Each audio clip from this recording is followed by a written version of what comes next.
You've got $1,000 in your account. For most people, that number triggers relief, maybe even a little pride. But then comes the other feeling, the one you don't talk about, fear, because you know how fragile it is. One emergency, one unexpected bill, and it's gone. So you hold on to it, tight, like it's the only thing between you and disaster. But here's what nobody tells you. While you're clutching that $1,000 like a life raft, someone else is using theirs to build an empire. Same amount of money, completely different world.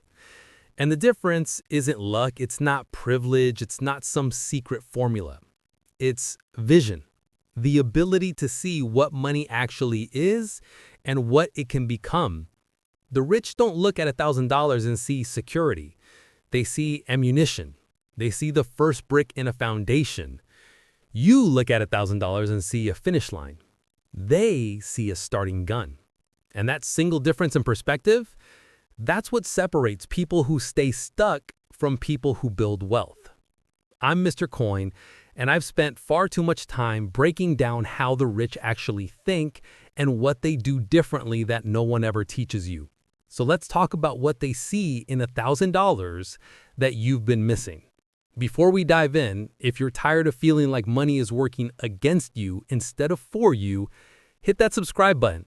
Let's get into it. You finally hit 4 digits, $1,000 sitting in your checking account.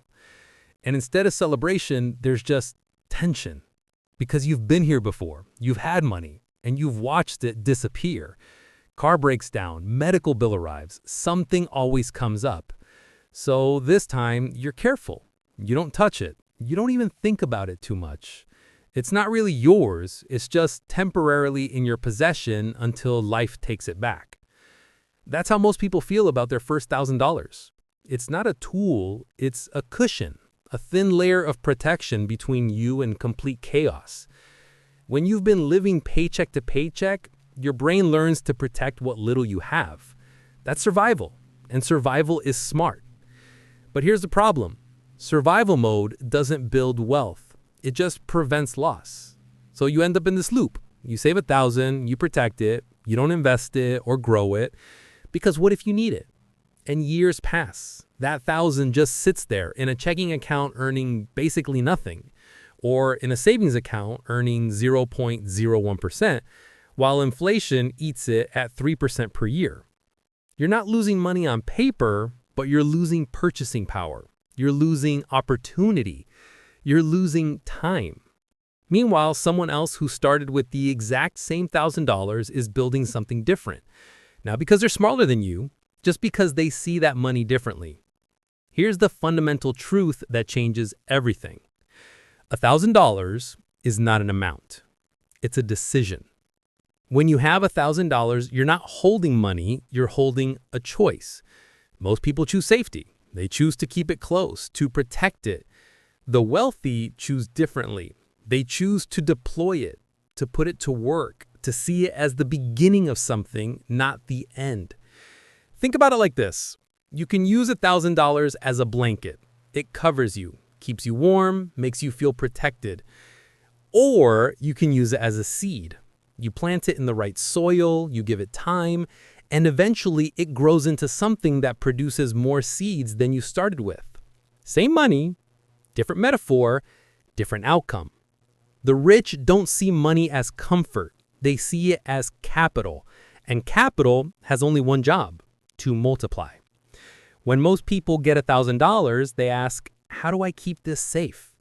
When wealthy people get $1,000, they ask, how do I make this work? One question leads to stagnation, the other leads to growth. And you don't need to be rich to start asking that second question. You just need to understand why it matters. Because once you shift from how do I protect this to how do I multiply this, everything changes. Why most people can't see. So why is this so hard? It's not stupidity. It's not laziness. It's fear. And that fear comes from experience. If you grew up without much, if you've been burned before, your brain builds walls around money. It tells you, hold on, don't risk it, keep it close. And that instinct isn't wrong. It kept you alive. But here's the truth. The same instinct that protects you in scarcity will trap you in scarcity. Let me show you what that looks like. Sarah saves $1,000. She puts it in her savings account. 5 years later, it's still sitting there. Maybe she earned $3 in interest, but inflation took about $150 in purchasing power.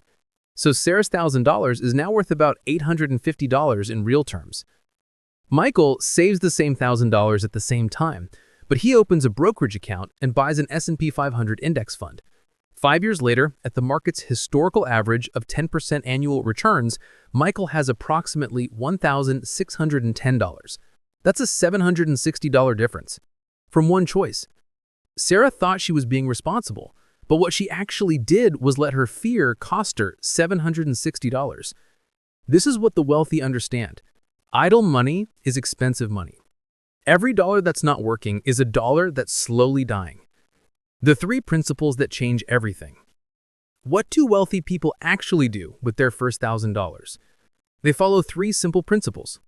Principle number 1, money must have a job. Every dollar you own should have a purpose. Some dollars protect you. That's your emergency fund. Some dollars grow. That's your investment account. Some dollars eliminate debt. That's your debt payoff fund. But no dollar should just exist without a role. The wealthy assign every dollar a purpose the moment it arrives. And here's what happens when you do this. You stop feeling confused about money. Each dollar already knows its job. You're just executing the plan. That's clarity, and clarity is wealth. Principle number 2, time is the real multiplier. Most people think the rich get rich because they invest a lot of money. That's backwards. The rich get rich because they invest money for a long time. If you invest $1,000 today at 10% per year, in 10 years, you'll have about $2,590. In 20 years, $6,727. In 30 years, $17,409. Same initial investment, the only difference is time. And you didn't do anything, you just waited. Patience is leverage. That $1,000 you're holding right now, if you're 30 years old and you invest it until you're 65 at 10% annual growth, it's worth over $28,000. That's not the same $1,000. That's a down payment on a car. That's a year of living expenses in retirement. The only way to unlock that value is to give it time. Principle number 3, small systems beat big efforts. Wealthy people don't build wealth through heroic effort, they build it through small, automated systems. You can work 80 hours a week trying to save money, or you can set up a system that automatically moves $100 from your checking account to your investment account every month. One requires constant willpower, the other requires one decision. Here's what a small system looks like. You invest $1,000 today. Then you set up an automatic $100 monthly transfer. That's $1,200 per year on autopilot. In 10 years, with compound growth, that's not $12,000. It's closer to $20,000. In 20 years, nearly $76,000. You didn't get a promotion. You just made one decision and let the system run. That's how the wealthy think. They build systems that work whether they're motivated or not. If this is starting to make sense, hit that like button, because what I'm about to show you next is the exact playbook for your $1,000. Psychological change. This isn't just about the money. It's about what happens to you when you change how you treat it.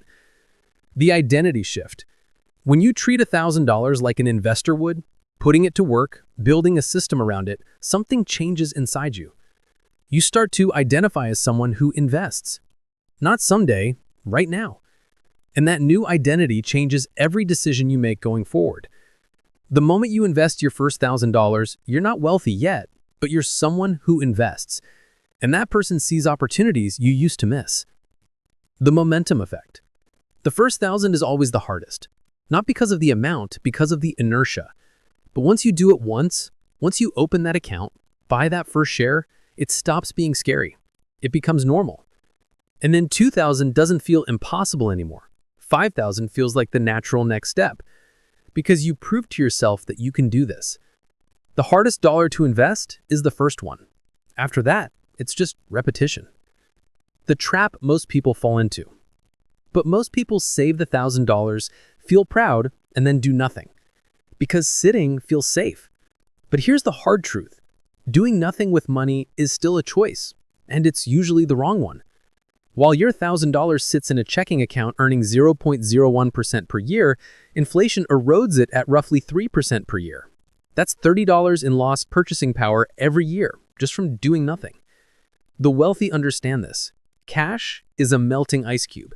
You can't hold it forever and expect it to stay frozen. The complete playbook. You've got $1,000. What's the move? Step 1. Eliminate high-interest debt first. If you have debt with interest above 8%, that's priority 1, because paying off high-interest debt is the highest guaranteed return you'll ever get. Pay off a credit card charging 18%, you just earned an 18% return, instantly, risk-free. Step 2.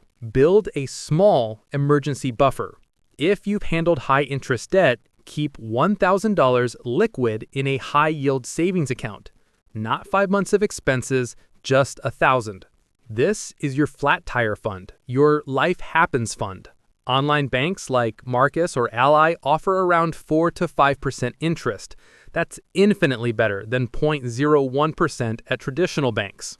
And once you have this buffer, you breathe easier. You stop making decisions from panic. That peace of mind is the first real return on your money. Step 3. Put everything else to work. If you've paid off high-interest debt and you've got your emergency buffer, every dollar after that has one job: grow. Open a brokerage account. Buy a simple index fund like VOO or VTI. You're not picking individual stocks. You're buying a tiny piece of every major company in America. Historically, the market grows at about 10% per year on average. That $1,000 will likely be around $2,600 in 10 years if you just leave it alone. Step 4. Automate everything. Set up an automatic transfer. $50 a month, $100 if you can swing it. Every month, without you thinking about it, money moves to your investment account. In 1 year, you didn't just invest $1,000, you invested $1,600 or $2,200. The wealthy don't get rich from one big play. They get rich from small, consistent actions that become invisible. Your first $1,000 isn't supposed to make you rich. It's supposed to change how you see money. If you want to go deeper on building that emergency fund or setting up your first investment account, check the video popping up on screen right now. Final reflection. So what do the rich see in $1,000 that you didn't see before? They see potential. They see the first move in a long game. They see a tool, not a trophy. And the difference between staying stuck and building wealth has nothing to do with how much money you make. It has everything to do with what you do with the money you have right now. Most people are waiting for more, waiting for the perfect moment. But here's what I've learned. You don't get ready first and then start. You start and then you get ready. The person who invests their first $1,000 isn't braver than you. They're not smarter. They just decided to begin. And beginning is everything. Because once you start, you realize something powerful. You were never as stuck as you thought. You were never as far behind as you feared. You were just one decision away from a completely different path. Before, that $1,000 felt like a shield, something fragile you had to protect. Now, it's a seed, something powerful you get to plant. Before, money felt like a ceiling, a reminder of limitation. Now, it's a foundation, a reminder of possibility. That's the shift. And here's the beautiful part. The goal was never just $1,000. The goal was becoming the kind of person who knows what to do with $1,000. Because that person doesn't stop there. That person keeps going, keeps building, keeps growing, 1 mile at a time. Stop seeing that $1,000 as the finish line. Start seeing it as ammunition, as leverage, as the first brick in something bigger. The rich don't have different money than you. They just ask different questions, make different choices, see different possibilities. And you can start asking those same questions today. Because progress doesn't happen in giant leaps. It happens in small, intentional steps. One decision at a time, $1 at a time, 1 mile at a time. I'm Mr. Coin, and remember, you're not behind. You're just on a different mile. If this changed how you see money, here's what I need you to do. First, subscribe to this channel and hit that bell. Second, watch the video showing up on screen right now. It's about building your first emergency fund the smart way, and it's the perfect next step. You've got this. Now go prove it to yourself. Progress happens 1 mile at a time.